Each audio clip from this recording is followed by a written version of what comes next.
The fallout of the Ric Flair heart attack angle continued during the week, with another major angle coming on Thunder 2 days later, with Bischoff, after giving subtle hints during his worked shoot promo apologizing to Flair's family, met them in the ring in Flair's hometown of Charlotte and took the heat to another level by beating down David and kissing Flair's wife. WCW 6 days from Starrcade in front of a huge crowd of over 32,000 people and the biggest gate in wrestling TV history at the TWA Dome in St. Louis, planned to close out the hype strong first, with Nash coming out for the final pay-per-view selling promo. Nash said that in 6 days he's getting the shot of a lifetime, telling Goldberg that he has been watching his meteoric rise over the last year to 173 wins, saying that he was once in the same position, being the undefeated world champion for a year, referring to his 94-95 Diesel title run, closing the promo saying that he has done everything Goldberg does except beating him for the title, and he's fully focused on doing it while Goldberg is all over the media doing promotional work for the company. Nash got Goldberg chants and a mixed reaction from parts of the crowd during the promo, but mostly massive babyface pops were never saying that he's going to be the next champion on Sunday.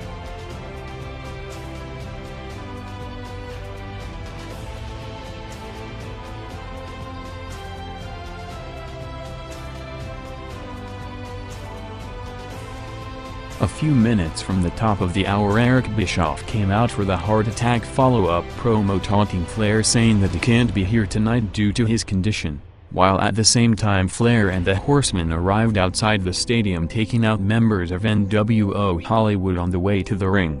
Flair eventually came out chasing Bischoff to the back, before returning to the ring to a huge ovation from the crowd. Flair cut another intense promo vowing on the graves of Bruiser Brody and Dick the Bruiser to kill Eric if he gets his hands on him tonight, as the segment, which crossed over 9 p.m., saw WCW opening with its biggest audience in nearly 2 months, winning the first head-to-head quarter for the first time since October 25 with a 4.2 rating.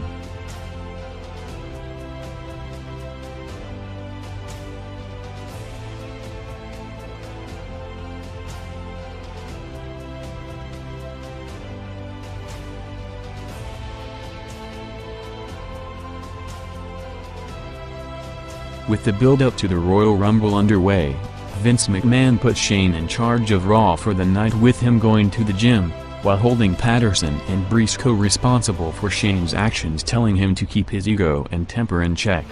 The corporation opened Raw with Shane saying that tonight they're doing things his way, bringing out DX and Mankind to lead to Shane and Michaels booking several Corporation vs. DX matches for later tonight, including Billy Gunn vs. Shamrock,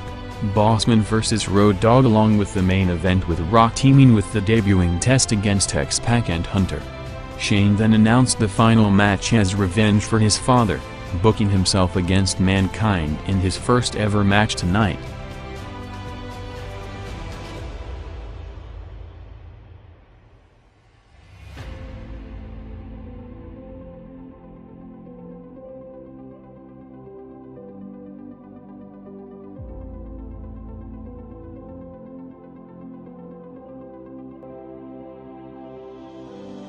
After a rare first quarter-hour loss starting with a 4 rating, which was also WCW's only second quarter victory since October 25, along with the reuniting of the Outsiders tag match on November 30, Raw took the lead from the second quarter and never looked back, jumping over 400,000 viewers to a 4.3 rating for Gangrel vs. Al Snow and the start of Shamrock vs. Gunn.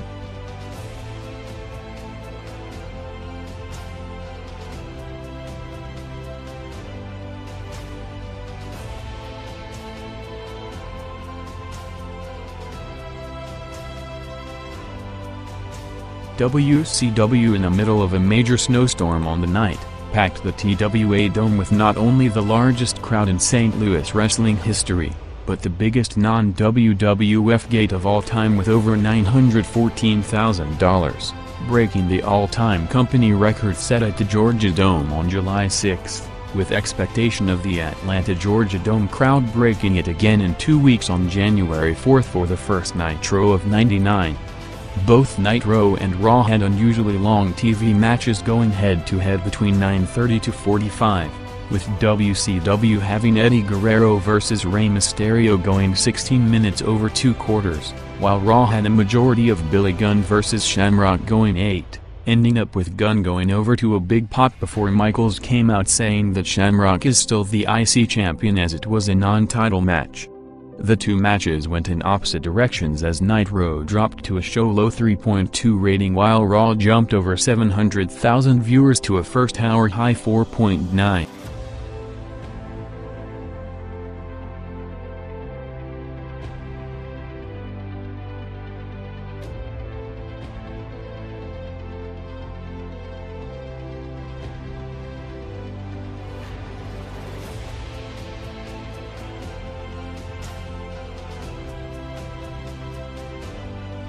Nitro rebounded back big to close out the first head-to-head hour, jumping over 1.1 million viewers to a joint peak 4.2 rating between 9:45 to 10 p.m. First with Scott Steiner coming out for a promo before calling out Buff Bagwell doing a spoof on Mark McGuire, mocking him in St. Louis, including hinting at McGuire only breaking the home run record due to using illegal substances, before ending the segment burning his shirt and hat in the ring. While minutes later during the Barry Windham vs Van Hammer match, Ric Flair was back out attacking Windham all over the ringside area. In the days after the Hart attack angle, several media outlets were still reporting it as a shoot, with Flair as a result getting over 1,000 phone calls checking on his condition at his gyms and at home.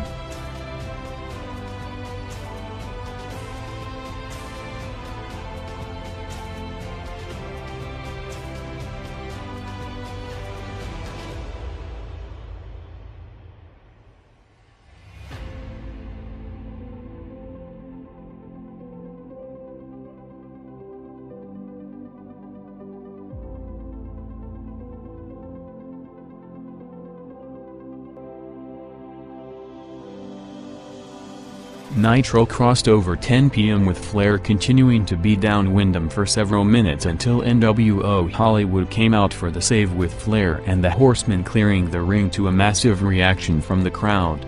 An emotional Flair then took the microphone for the Money Starrcade selling promo, telling Bischoff that despite him trying to ruin his career he's still here because the audience would not let him do it, saying that Eric nearly broke him with lawsuits and legal battles, but he came back after his 10-year-old son told him to just go after Bischoff, take him out and get back in the ring.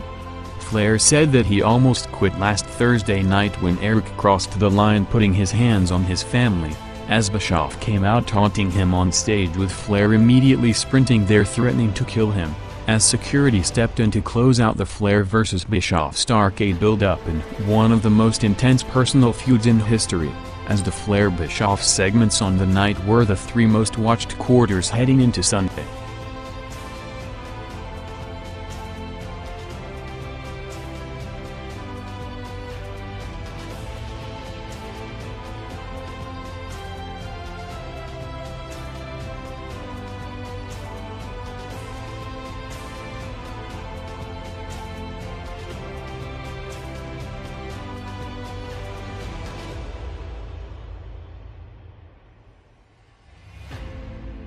Raw jumped over 400,000 viewers at the top of the hour to a 4.7 rating, having Road Dogg vs Bossman for the Hardcore title going 7 minutes, with Road Dogg winning the belt after Mankind's interference, along with the continuation of the Mark Henry angle backstage. In perhaps the biggest story of the week, news came out on Eric Bischoff about to finalize a potential game-changing TV deal with NBC that will see wrestling return to primetime network television for the first time since the WWF's Saturday night's main event shows in the late 80s to early 90s. According to reports, Bischoff told the company staff and talent roster that while they can't and won't compete with the WWF's edgy product due to being on Turner, they're going to reinvent wrestling television again to start '99 like they did 3 years earlier with Nitro in the NWO. WCW's deal with NBC would see for a start two hyped primetime specials to go head-to-head with the WWF's February and March pay-per-views, with Valentine's Day Massacre on February 14 and WrestleMania 15 on March 28. With both wrestling shows on cable television each already drawing over 6 million viewers, a heavily promoted national TV special with an expected top pay-per-view lineup is almost guaranteed to attract over 10 million viewers and reach a completely new audience. That would see Hulk Hogan, who is scheduled to make his TV return on the Big Georgia Dome show on January 4, and an appearance billed as his farewell show to continue the retirement angle, and Randy Savage coming back in time to build for mega events with potential to give the company a massive momentum boost.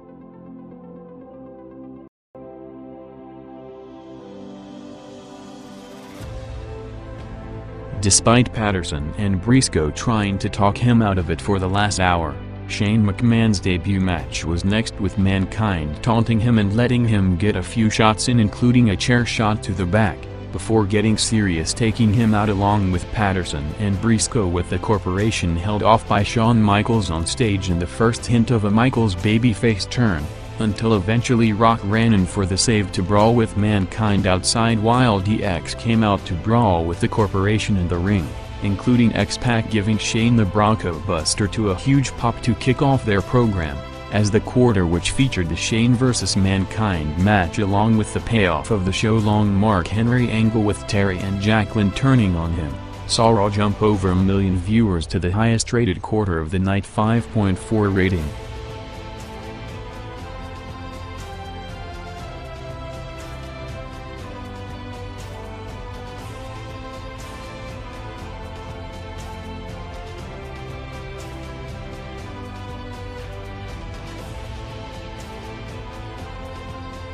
WCW's final quarter saw Disco coming out trying to prove himself to the Wolfpack by issuing an open challenge to any member of NWO Hollywood, ending up with Giant coming out to take the challenge, going over Disco in a 3-minute match before cutting a promo on Page to hype up their pay-per-view match, as Page showed up in the crowd for the response in the final build to Starrcade. Bret Hart, who was involved in the program throughout and was backstage at St. Louis and not used on TV with him still out of the ring with groin injury, had his highly anticipated year in the making Wrestling with Shadows documentary debut on TV to positive movie reviews across the board, drawing a strong 2.2 rating on the A&E network, which was among its highest prime-time ratings of the year.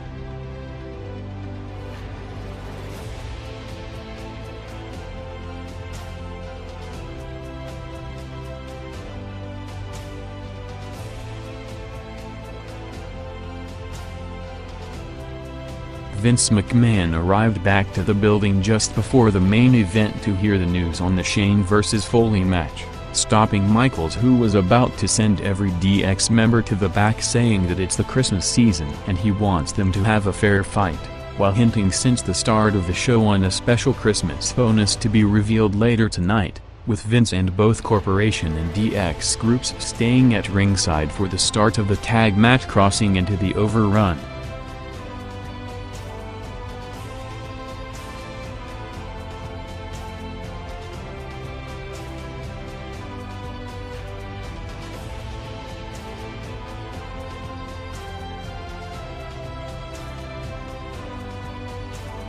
Scott Hall and Goldberg made their entrances already past 11 p.m., with WCW going longer than usual, having a 7-minute overrun. Goldberg vs. Hall went 3 minutes in the main event in what would end up the final match in Goldberg's 173-win streak run heading into Starrcade, with the match gaining over 700,000 viewers back into the 4 rating range, ending with Goldberg having the match won until Bigelow and Nash's interference to go off the air with a brawl 6 days from the pay-per-view.